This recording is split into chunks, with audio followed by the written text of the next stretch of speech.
서로 축복하겠습니다. 올해에는 오직 은혜로입니다. 구름기둥과 불기둥의 은혜를 체험하며 삽시다.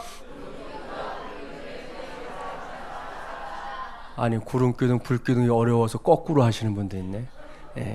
거꾸로 해도 괜찮아요. 할렐루야.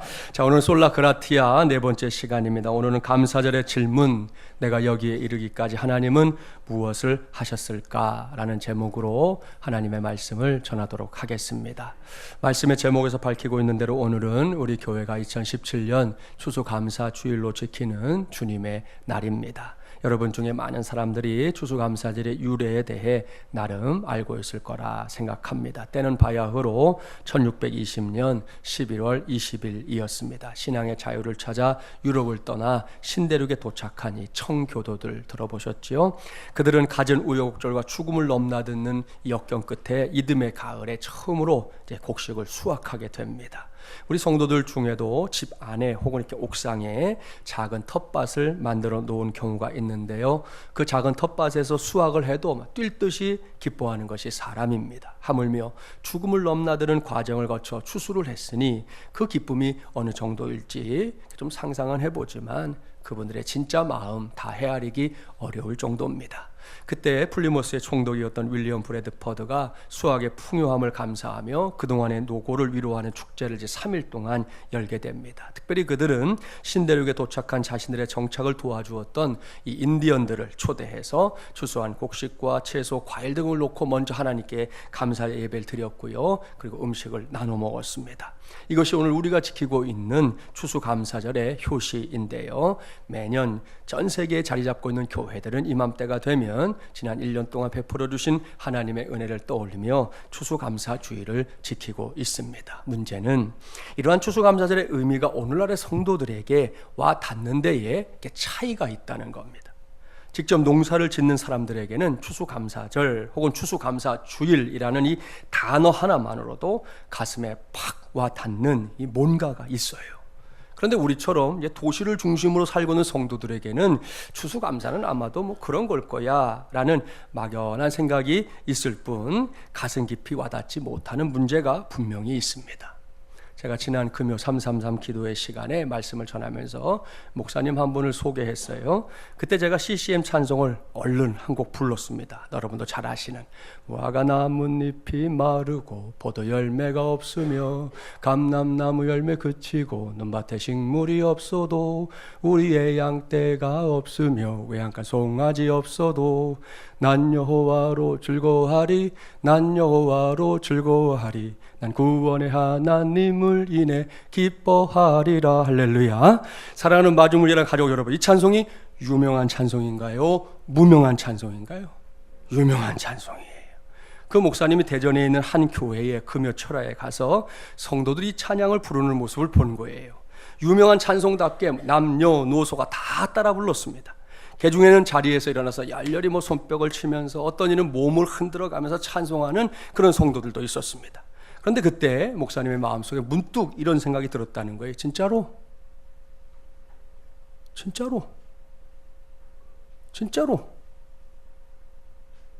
그러면서 이 목사님이 하게 된 생각이 있었습니다. 오늘날 우리가 농사도 짓지 않고 양이나 송아지를 기르지 않기 때문에 이 찬양의 진짜 의미가 마음에 와 닿지 않는 건 아닌지, 그렇기 때문에 쉽게 표현하면 이게 남의 이야기이기 때문에 성도들이 저렇게 신나게 찬송하고 있는 건 아닌가? 그런 생각이 들어서 가사를 바꿔봤대요. 건강을 잃어도 직장이 없어도 가난하여도 기도응답 없어도 대학에 떨어졌어도 하는 일마다 망하여 카드빚이 쌓여가도 난 여호와로 즐거워하리 난 여호와로 즐거워하리. 사랑하는 여러분 어떻습니까? 이렇게 하니 가사가 가슴에 팍 와 닿지 않습니까? 이래도 진짜로?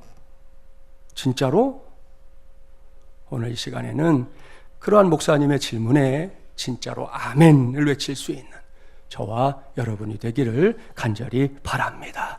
이것이 단순한 바람에 그치지 않고 우리 모두가 언제나 담대하게 대답할 수 있도록 하나님께서 오늘 우리에게 주신 말씀의 제목이 감사절의 질문, 내가 여기에 이르기까지 하나님은 무엇을 하셨을까입니다. 이 질문에 대한 해답으로 하나님께서 제게 전하게 하신 말씀은 출애굽기 19장입니다. 마침 지난 주일에 출애굽기 13장 말씀을 전했었기 때문에 출애굽기에 대한 설명은 오늘은 생략하겠습니다. 이 시간에는 내가 여기에 이르기까지 하나님은 무엇을 하셨을까라는 질문만 우리의 마음에 담아두고 본문 1절과 2절 말씀을 함께 봉독해 보겠습니다. 1절 2절입니다. 이스라엘 자손이 애굽 땅을 떠난 지 3개월이 되던 날 그들이 시내 광야에 이르니라. 그들이 르비딤을 떠나 시내 광야에 이르러 그 광야에 장막을 치되 이스라엘이 거기 산 앞에 장막을 치니라. 아멘. 무슨 말씀인지 아시겠죠? 이 말씀은 이스라엘 백성들이 애굽을 탈출한 지 출애굽한 지 3개월이 막 지나고 있는 시점의 기록이라는 거예요. 지난 주일에 살펴본 대로 처음에 애굽을 떠날 때 앞으로 어떤 일들이 기다리고 있을지 도무지 알 수 없었던 이스라엘 백성들입니다. 그야말로 뿌연 안개 속을 향해 걸음을 떼는 것과 똑같았습니다. 그들의 머릿속을 한번 들여다볼까요? 이러한 막막함, 이러한 답답함, 이스라엘 백성들만의 몫입니까? 아닙니다. 사실 우리의 인생이 다 그렇습니다. 옳습니다. 제가 생각할 때 인생 최고의 한계는 한치 앞을 내다보지 못한다는 거예요. 당장 내일 무슨 일이 있을지 알 수 있는 사람이 이 많은 사람들 중에도 한 사람도 없습니다. 내일이 다 무엇입니까? 잠깐 후의 일도 알지 못합니다.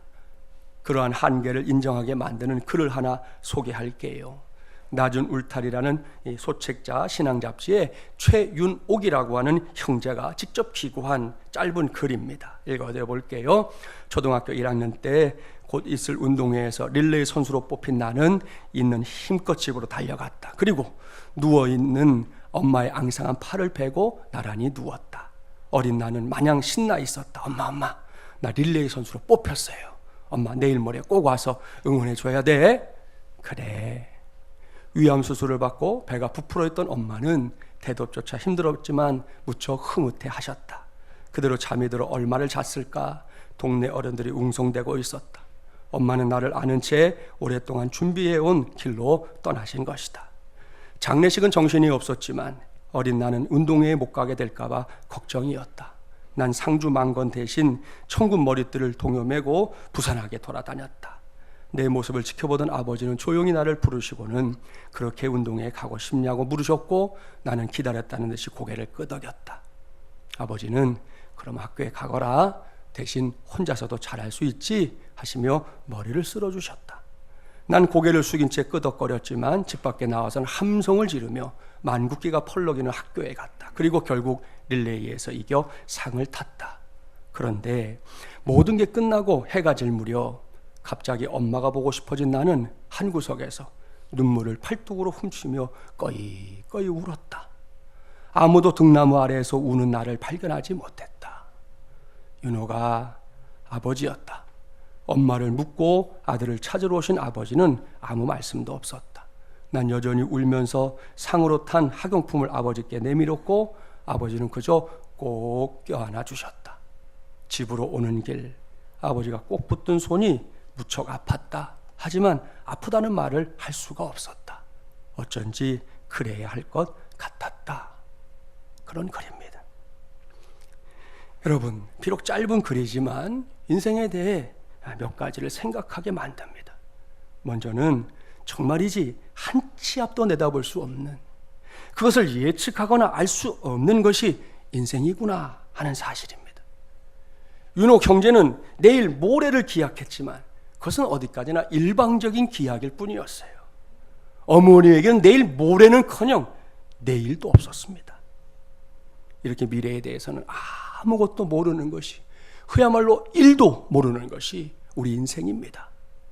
이러한 생각만 이렇게 하다 보면 가슴이 막 답답해져요. 뭔가 해답이 필요한데 어디에서 해답을 찾아야 될지 알 수가 없어요. 그렇다면 과연 나는 무엇을 할 수 있는 걸까 고민하게 될 뿐입니다. 이것이 저와 여러분의 솔직한 모습입니다. 그런 제 자신과 여러분 모두에게 먼저 이 하나님의 말씀에 근거해서 당부합니다. 걱정하지 마십시오. 왜냐? 우리의 인생 속에는 등나무 아래에서 울고 있는 우리를 친히 찾아와서 손 붙잡아 주시고 껴 안아 주시는 하나님 아버지가 있기 때문입니다. 할렐루야. 그 아버지가 지금도 우리의 손을 꽉 붙잡고 있습니다. 때로는 너무 꽉 붙잡아서 우리의 손이 좀 아플 때도 있겠지만, 그럴 때 이 윤옥 형제처럼 손이 아파요 그렇게 말하기보다 아버지의 절절한 사랑을 이전보다 더 진하게 느낄 수 있는 그런 은혜의 기회를 체험하게 되기를 바랍니다. 이것이 하나님을 아버지로, 예수님을 구세주로 믿는 신앙을 붙잡고 살아가는 우리의 인생길이에요. 얼마나 행복한 길입니까? 오늘 주신 말씀도 그렇게 이스라엘 백성들의 삶 속에 찾아오신 하나님께서 그들이 시내 산에 이르기까지 무엇을 하셨는지에 대해 자세하게 설명해 주는 말씀이에요. 이미 살펴본 대로 이스라엘 백성들이 출애굽한 지 3개월을 넘어서고 있었습니다. 그때 이스라엘 백성들은 모세의 인도를 따라 시내산에 이르러 이제 장막을 다 쳤어요. 하나님께서 그곳에서 모세를 산으로 불러 올리셨는데요. 그런 다음에 모세에게 이스라엘 백성들에게 가서 전할 메시지를 말씀해 주고 있습니다. 본문 4절 말씀 함께 봉독해 볼까요? 4절입니다. 내가 애굽 사람에게 어떻게 행하였음과 내가 어떻게 독수리 날개로 너희를 업어 내게로 인도하였음을 너희가 보았느니라. 아멘. 사랑하는 여러분, 오늘은 이 말씀을 꼭 기억하십시오. 아니, 오늘은 물론이고 우리의 인생길이 다 맞춰질 때까지 이 말씀을 꼭 기억하고 이 말씀을 꽉 붙잡고 살기 바랍니다. 하나님께서 이스라엘 백성들에게 매우 분명하게 말씀하고 있습니다. 출애굽한 이후 오늘에 이르기까지 하나님께서 이스라엘 백성들을 위해 행하신 일들이 무엇인지 말입니다. 그런 관점에서 방금 봉독했던 4절 말씀에 주목하십시오. 하나님께서는 그 여정을 하나의 비유로 묘사하고 있습니다. 그것은 하나님께서 독수리의 날개로 이스라엘 백성들을 업어서 인도하셨다는 거예요. 참으로 기가 막힌 표현입니다. 여기서 하나님께서 친히 말씀하고 있는 독수리의 날개로 업었다는 건 무슨 의미일까요? 이렇게 설명할 수 있어요. 어떤 어미 독수리 한 마리가 있었습니다. 때가 돼서 새끼를 낳았어요. 어미는 늘 맛있는 지렁이를 물어다가 정성껏 새끼에게 먹였습니다. 이제 새끼가 어느 정도 컸는데 그러자 갑자기 어미 독수리가 정신이 이상해졌는지 뭘 잘못 먹었는지 새끼가 잘 살고 있던 보금자리를 막 어지럽히기 시작해요. 부드러운 털로 깔아놨던 걸 다 밖으로 딱 떨어뜨리고 잔가지들도 밖으로 다 막 떨어뜨리는 거예요. 처음에는 새끼가 이렇게 생각할 거예요. 우리 엄마가 가을을 좀 타나 보다. 우리 엄마는 너무 예민해. 이게 아니라면 요즘에 말도 많고 탈도 많은 거 있잖아요. 우리 엄마에게 우울증이 생긴 거 아닐까? 이렇게 고민할 수도 있을 것 같아요. 그런데 사태는 거기서 끝나지 않아요. 어미 독수리가 갑자기 새끼 독수리를 그 편안하게 잘 살던 둥지 밖 절벽에서 인정사정 없이 밀어버립니다. 이때 우리가 새끼 독수리의 입장이라면 어떻게 반응할까요? 새끼는 그 절벽 아래로 한없이 떨어지면서 절구합니다. 야, 이거 봐라, 우리 엄마가 멀쩡한 자식을 죽이네. 비정한 엄마 같으니라고. 이 정도 되면요, 새끼는 오로지 살기 위해서 되지도 않는 날갯짓을 하면서 버둥대기 시작합니다. 그렇게 끝도 없이 떨어지다가 땅에 곤두박질하기 바로 직전입니다. 그때도 새끼는 생각해요. 이젠 영락없이 죽었구나. 이렇게 생각하고 스스로 죽을 각오까지 했을 때 어디선가 어미 독수리가 나타납니다. 그때 속도가 얼마인 줄 아세요? 무려 시속 240km로 날아온 어미 독수리가 자신의 날개를 활짝 펴서 새끼를 살짝 받아줍니다. 그리고는 절벽 위에 있는 둥지로 다시 쫙 날아 올라가요. 한숨을 돌리는데 또 떨어뜨리네. 이번에도 새끼는 죽을 힘을 다해서 날갯짓을 합니다. 땅바닥에 곤두박질하기 직전에 다시 어미 독수리가 나타나서 받아줍니다. 이러기를 수차례 반복해요. 그러다 보면 어떤 일이 일어날까요? 어느샌가 새끼 독수리 자신도 하늘을 향해 크게 비상하는 독수리의 날개를 갖게 됩니다. 할렐루야. 사랑하는 마주물려난 가족 여러분, 하나님께서 지금 그것을 말씀하고 있는 거예요. 출애굽해서 광야로 들어온 이스라엘 백성들의 삶은 마치 절벽에서 떨어지고 있는 새끼 독수리와 똑같습니다. 왜요? 스스로의 힘으로는 할 수 있는 게 별로 없기 때문이에요. 어떻게든 살아보려고 쉼없이 날갯짓을 하고 있을 뿐입니다. 죽을 뚱살뚱 말입니다. 이런 상황이었기 때문에 만일 이스라엘 백성들만 남겨진 광야의 길이었다면 그들은 그 광야에서 일찌감치 그것도 몽땅 다 몰살당하고 말았을 겁니다. 실제로 이런 생각을 가진 사람들이 이스라엘 공동체 안에 많았어요. 증거를 볼까요? 19장이죠. 16장으로 가볼게요. 1절부터 3절 말씀, 구약 106쪽입니다. 똑같이 하나님의 은혜로 살고 있는 광야 생활에서 이렇게 말하는 사람들이 따로 있었다니까요. 1절부터 3절 말씀, 구약 106쪽 우리 함께 봉독해 볼까요?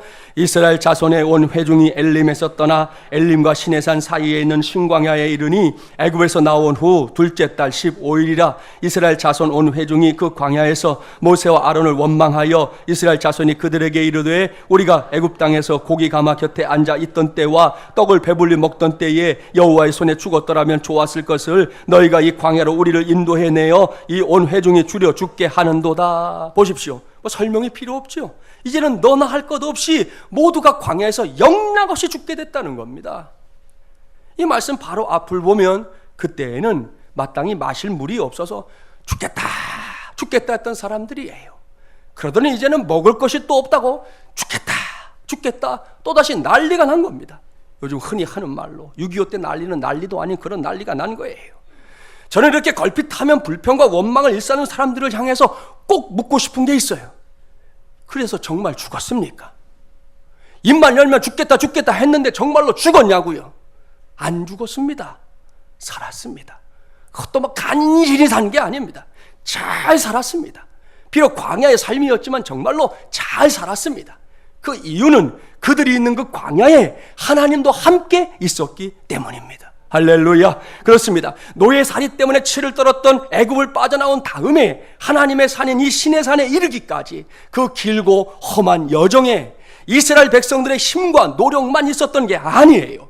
그들이 땀을 흘린 대가만으로 시내산까지 도착한 것이 아니라는 겁니다. 그 험한 길, 그 척박한 길, 그 길을 걸어오는 동안 무슨 일이 있었느냐? 하나님께서는 어미독수리가 새끼를 받아주듯 때마다 이스라엘 백성들을 자신의 날개로 받아가며 그 길을 함께 걸어온 거예요.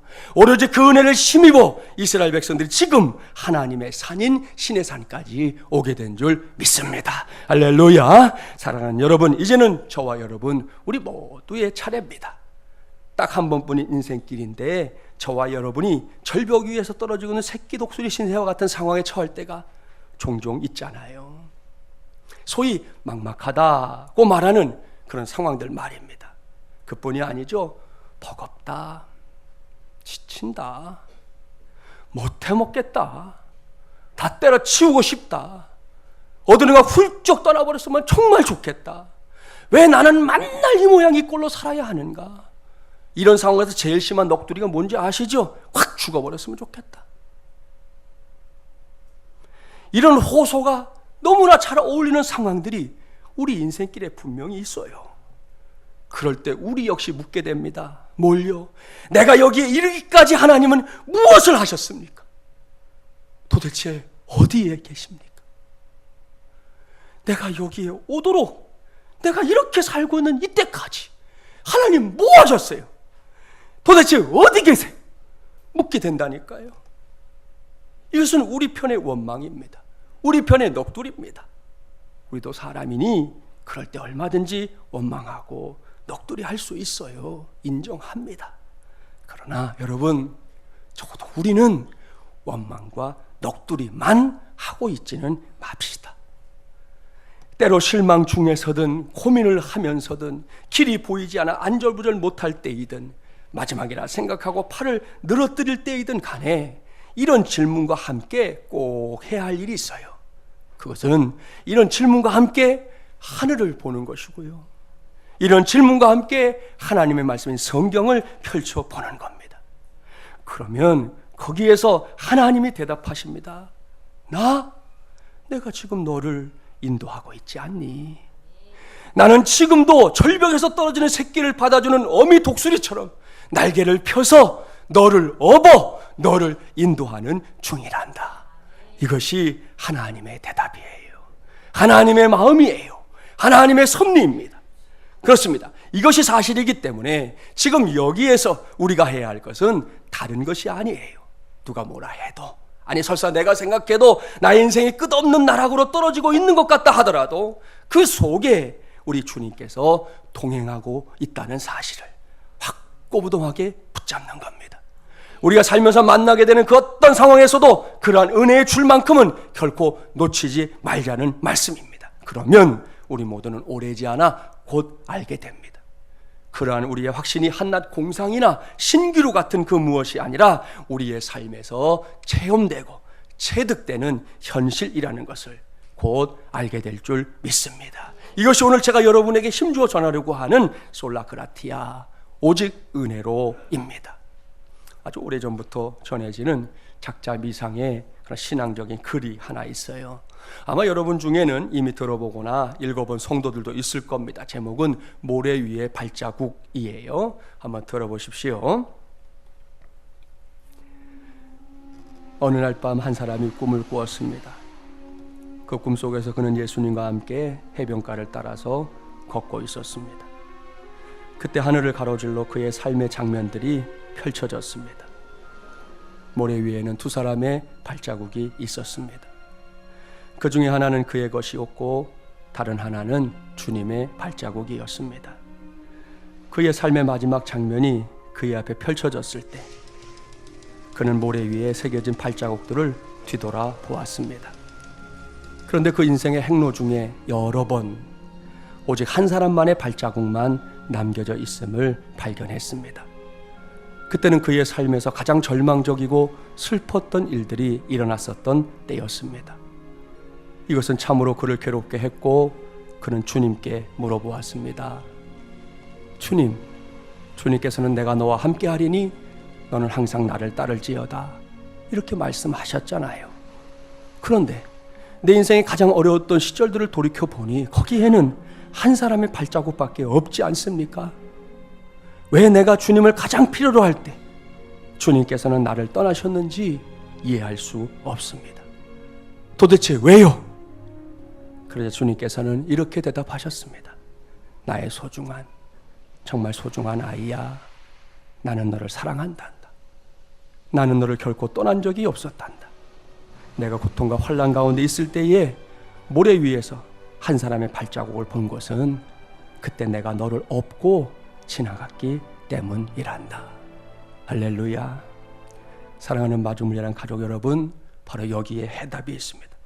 우리는 종종 우리의 인생 속에 닥쳐왔던 고난과 역경, 환난의 순간들을 우리의 힘만으로 지나온 것처럼 착각할 때가 있습니다. 많습니다. 그런데 정말 그랬냐는 거예요. 정말로 어렵고 힘든 순간들을 여러분의 힘만으로 넘어왔다고 생각합니까? 모래 위에 발자국이라는 이 글을 쓴 그리스도인은 아니야 대답합니다. 물론 자신도 처음에는 그런 줄 알았다는 거잖아요. 이 사람 역시 나는 내 인생에 불어닥친 역경 속에서 고군분투하고 있는데, 그야말로 죽지 못해 살고 있는데 주님이 나 몰라라 하는 것 같았다는 거예요. 그런데 나중에 알고 보니 그게 아니었다는 거지요. 지난날 가장 절망적이고 가장 슬펐던 그때 나는 정말이지 아무것도 할 수 없어서 덜퍼덕 주저앉아 버렸습니다. 세상이 다 무너진 줄 알았기 때문이지요. 바로 그때 주님께서는 나를 너무나도 안쓰럽게 여기셨습니다. 내게 다가오셨습니다. 그리고는 어느샌가 고난의 소용돌이 속에서 지칠 대로 지쳐 깊이 잠들어버린 나를 혹시라도 깨울까 싶어 살짝 등에 업으셨습니다. 그렇게 내가 깨어나기도 전에 그 모진 소용돌이를 자신의 온 몸으로 맞아가면서 결국은 나를 고난의 뒤편으로 옮겨 놓으신 거지요. 그 뒤에야 나는 긴 잠에서 깨어났습니다. 잠에서 깨어나 보니 고난의 소용돌이는 어디로 갔는지 알 수가 없었습니다. 그때 나는 생각했습니다. 옳거니 내가 그 소용돌이를 다 물리치고 여기에 왔구나. 그렇게 생각했지만 그건 착각이었다는 거지요. 그런 다음에 나는 언제 그랬냐는 듯이 다시금 이어지는 인생길을 향해 걸음을 떼고 있었을 뿐입니다. 사랑하는 여러분, 이것이 광야길에서 독수리의 날개로 이스라엘 백성들을 업어서 시내산까지 인도하신 하나님의 역사입니다. 그리고 오늘은 우리 모두를 독수리의 날개로 업어서 이 험한 세상 한복판을 지나 추수감사주일에 이르기까지 역사하신 하나님의 은혜인 줄 믿습니다. 따라서 우리 역시 착각하지 말아야 합니다. 내가 해낸 게 아닙니다. 하나님께서 하신 겁니다. 내가 이긴 게 아닙니다. 하나님께서 이기게 하신 겁니다. 그 놀랍고 위대한 하나님의 역사가 지금 이 시간에도 저와 여러분을 위해, 저와 여러분을 향해 행해지고 있다는 사실을 꼭 기억하기 바랍니다. 나아가서 그 복을 누리되 아주 풍성하게 누리기를 주님의 이름으로 축복합니다. 지난 주일에 우리 교회 안에서 이와 관련된 일이 일어났어요. 자세한 건 나중에 목양 칼럼을 참고하세요. 지난 주일 오후에 이제 18개월 정도 된 꼬맹이 친구가 기저귀를 갈아주기 위해 엄마가 잠시 눈을 돌린 동안 이 대배실 밖으로 이렇게 나갔어요. 그리고 그만 계단에서 떼굴떼굴 굴렀어요. 자지러지는 소리에 엄마가 나가보니까 화장실 입구 쪽에 이 친구가 엎어져서 울고 있는 거죠. 끌어안고 올라와서 교육자실에 들어갔고요. 마침 의사이신 김기영 장로님 그 옆에 있다가 얼른 따라 들어가셨어요. 저는 그 다음에서야 이 일을 알게 됐습니다. 얘기를 듣고는 깜짝 놀라서 저도 서둘러서 달려갔어요. 왼쪽 볼이 퍼렇게 멍들어 있었고 잇몸에서는 피가 나고 있었습니다. 놀라니 이 친구 계속 울어대니 엄마도 울상입니다. 장로님이 여기저기 살펴보신 후에 다행히도 골절이 없어 보인다 말하셨어요. 그때 목사가 할 수 있는 게 무엇이겠습니까? 이런 일 한번 생기면 담임 목사는 얼마나 마음이 어려운지 모릅니다. 성도들에게 좀 더 나은 환경 마련해 주지 못한 것이 그저 미안하고 안타까울 뿐이거든요. 아무튼 당황한 엄마 집사님을 안정시키고 우선은 간절하게 기도했습니다. 하나님께서 이 친구를 붙잡아 주셔서 지금의 상황에서 가장 최선의 길로 인도해 주시고 무엇보다 다친 곳 속히 아물게 해달라고 간절하게 기도했습니다. 그런 다음에 저는 이제 청년교회 설교하러 갔고 엄마는 울음을 그칠 줄 모르는 아이와 함께 집으로 갔습니다. 월요일에 제가 궁금해서 연락을 막 하려고 했는데 먼저 엄마 집사님으로부터 긴 문자 메시지가 날아왔습니다. 목사님, 놀라운 일이 일어났어요. 그러는 거예요. 집에 돌아가서 이 친구가 얼마간은 울었는데 그 울음이 그치고 나서부터 잘 놀더라는 거예요. 월요일이 됐는데 기분이 좋은지 소리내서 웃고, 이 녀석이 평소에 좀 이런 친구거든. 월요일 되니까 소리내서 웃고 동요 율동도 따라하고 한글 공부까지 열심히 하더랍니다. 벌써 숫자를 10가지 센대요. 얘가 자기가 세는 것도 좋은데 그걸 또 엄마한테 가르쳐 주겠다고 따라하라 이거예요. 하나 둘 따라하라 하고 시키지 않았는데 알아서 쓰레기 버리고 청소기 돌리고 밥도 뚝딱 먹고 낮엔 경로당 가서 할머니들 앞에서 애교까지 부리고 왔다는 거예요. 할렐루야. 그뿐이 아닙니다. 왼쪽 얼굴에 있던 멍이 하룻밤 사이에 아주 엷어져서 신기할 지경이라는 거예요. 지난 수요일 저녁에 추수감사주일 헌물하겠다고 두 내외가 교회를 다녀갔거든요.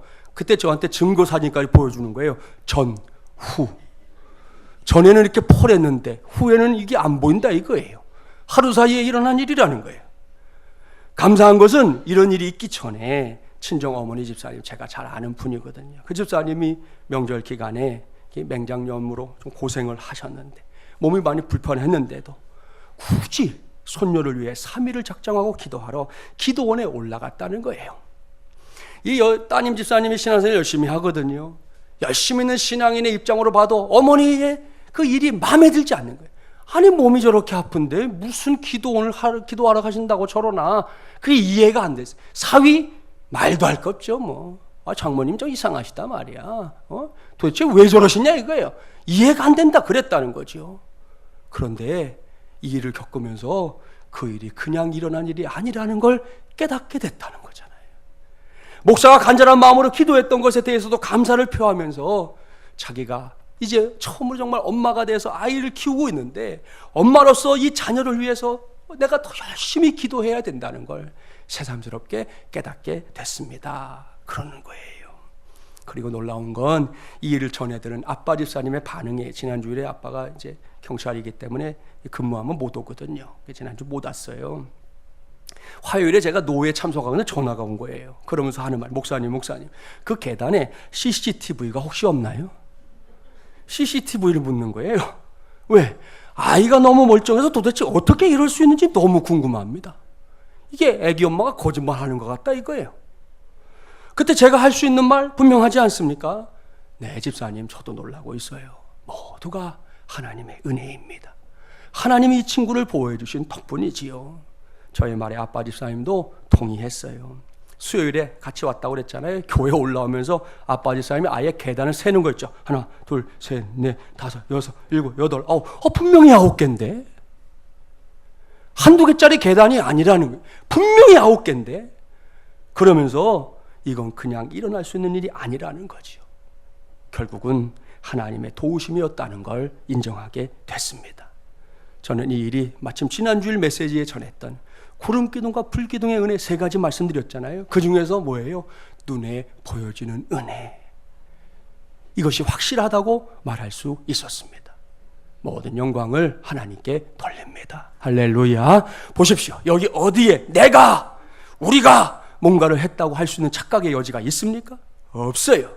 저는 물론이고 부부 집사님들이 모두 하나님이 하셨습니다 라고 결론을 지을 수밖에 없었습니다. 이것은 하나의 예입니다. 이제는 시선을 내 자신에게로 돌려보십시오. 추수감사주를 맞이한 내가 오늘 이 시간 2017년 10월 22일 주일 오전 11시 53분에 이르기까지 하나님이 무엇을 하셨는지 궁금하십니까? 하나님은 언제나 나와 함께 하셨습니다. 결코 나를 떠난 적이 없습니다.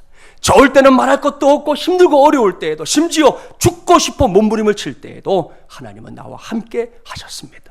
이것을 확실하게 각성하는 것, 이것이 오늘 우리가 붙잡아야 할 솔라 그라티아입니다.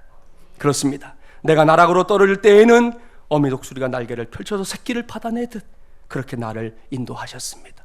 내가 이도저도 다 싫어서 망연자실하거나 더 이상 내가 할 수 있는 게 없어서 지쳐 잠들어 버렸을 때에는 살짝 나를 등에 업어서 그 고난의 때를 지나가게 하셨습니다. 그리고는 여러분, 내가 자존심이라도 다칠까 싶어 주님은 아무것도 하지 않은 척 하신 거예요. 그럴 때 차라리 아들아 딸아 이거 내가 한 거다. 너 결코 잊지 마라. 알았지? 차라리 이렇게 말씀하셨으면 우리도 착각하지 않고 살 텐데. 끝까지 나를 더 많이 생각하시는 주님, 내 마음이 혹이라도 다칠까 싶어 모르는 척 해주시는 센스까지 우리의 인생에서 발휘하고 있는 거예요. 사랑하는 마중물이란 가족 여러분, 이래도 내가 여기에 이르기까지 주님이 하신 일이 무엇인지 묻고 싶습니까? 이제부터는 말하지 않아도 알아요가 우리 모두의 고백이 되기를 바랍니다. 그저 오늘의 주제처럼 하나님을 향해서는 감사하십시오. 범사에 감사하십시오. 평생 감사하십시오. 그래야 할 때 하나님은 우리 모두를 보다 귀한 삶의 자리로 이끌어 주십니다. 본문으로 돌아가 보세요. 이어지는 말씀을 보면 이스라엘 백성들을 독수리의 날개로 업어서 시내산까지 인도하신 하나님께서 그곳에서 이스라엘 백성들에게 매우 중요한 말씀을 선포합니다. 본문 5절과 6절 말씀 함께 봉독합니다. 5절 6절입니다. 세계가 다 내게 속하였나니 너희가 내 말을 잘 듣고 내 언약을 지키면 너희는 모든 민족 중에서 내 소유가 되겠고 너희가 내게 대하여 제사장 나라가 되며 거룩한 백성이 되리라. 너는 이 말을 이스라엘 자손에게 전할지니라. 아멘. 얼마나 놀라운 말씀입니까? 하나님께서는 시내산까지 인도하신 이스라엘 백성들을 향해 말씀하십니다. 이 백성을 제사장 나라로 삼겠다. 거룩한 백성으로 삼겠다 말씀합니다. 이것은 그야말로 위대한 말씀이에요. 구약시대에 있어서 제사장의 역할 뭔지 아시죠? 제사장은 하나님과 죄인된 사람들 사이에서 중보적인 역할을 감당하던 사람이에요. 쉽게 말하면 하나님과 사람 사이에 절대로 이어질 수 없는 이 사이에서 가교의 역할을 하는 것이 제사장이라는 겁니다. 하나님께서는 이스라엘 백성들에게 그 막중한 역할을 맡기겠다 선포하고 있는데요, 얼마나 영광스러운 말씀입니까? 이제는 이 말씀을 우리 모두에게 주시는 말씀으로 받고자 합니다. 그리고 제사장이 해야 할 것 중에 으뜸인 특권을 여러분에게 소개합니다. 그것은 축복권이에요. 결코 잊지 마세요. 하나님을 아버지로 예수 그리스도를 구세주로 믿는 사람들은 분명히 보통 사람들이 아닙니다. 구약에서는 제사장 나라라고만 표현했지만 신약 성경에 따르면 뭐라고 합니까? 왕 같은 제사장이다, 그렇게 말하고 있습니다. 이것이 우리에게 주어져 있는 영적인 신분이에요. 그 신분에 어울리는 축복을 소개해드리죠. 민수기 6장 24절부터 26절까지의 말씀, 우리 구약 204쪽인데요 한번 찾아보세요. 민수기 6장 24절부터 26절 말씀. 자, 이 말씀은 초대 대제사장이었던 모세의 형 아론 아시죠? 그 아론에게 앞으로 네가 하나님의 백성들을 이렇게 축복해라 하고 축복의 메시지로 주신 말씀이에요. 그래서 아론의 축복이라는 별명이 붙어 있습니다. 그 말씀을 한번 봉독해 보려고 합니다. 민수기 6장 24절부터 26절 봉독해 볼까요? 여호와는 내게 복을 주시고 너를 지키시기를 원하며 여호와는 그의 얼굴을 내게 비추사 은혜 베푸시기를 원하며 여호와는 그 얼굴을 내게로 향하여 드사 평강 주시기를 원하노라 할지니라 하라. 아멘. 할렐루야. 이 말씀은 우리에게 주어진 축복권을 설명하고 있는 말씀이에요. 오늘 예배를 마칠 때 이 말씀으로 오늘의 축도를 대신하려고 하는데요. 이 말씀에서 가장 먼저 붙잡아야 할 진리는 아론과 그의 아들들이 이 놀라운 축복을 선언하고 있지만 그럼에도 불구하고 이 축복을 이루시는 주체는 다름 아닌 여호와 하나님이라는 사실입니다. 이미 말씀드린 대로 성경학자들이 편의상 이 말씀을 아론의 축복, 아론의 축복 이렇게 부른다니까요. 하지만 아론의 축복이라는 이름이 골백번 붙어도 이 복의 역사를 친히 이루실 분은 오직 하나님뿐인 줄 믿습니다. 그런 관점에서 이 말씀을 보세요. 24절 말씀의 시작이 누굽니까? 여호와는입니다. 25절 말씀은요, 마찬가지로 여호와는입니다. 마지막으로 26절 말씀은요, 마찬가지로 여호와는입니다. 이를 명심하고 2017년도 추수감사 주일에 우리 모두가 먼저 언제나 어디서나 나와 함께 하시는 하나님께 진정한 감사로, 진실된 감사로 하나님의 보좌 앞에 나가기를 바랍니다.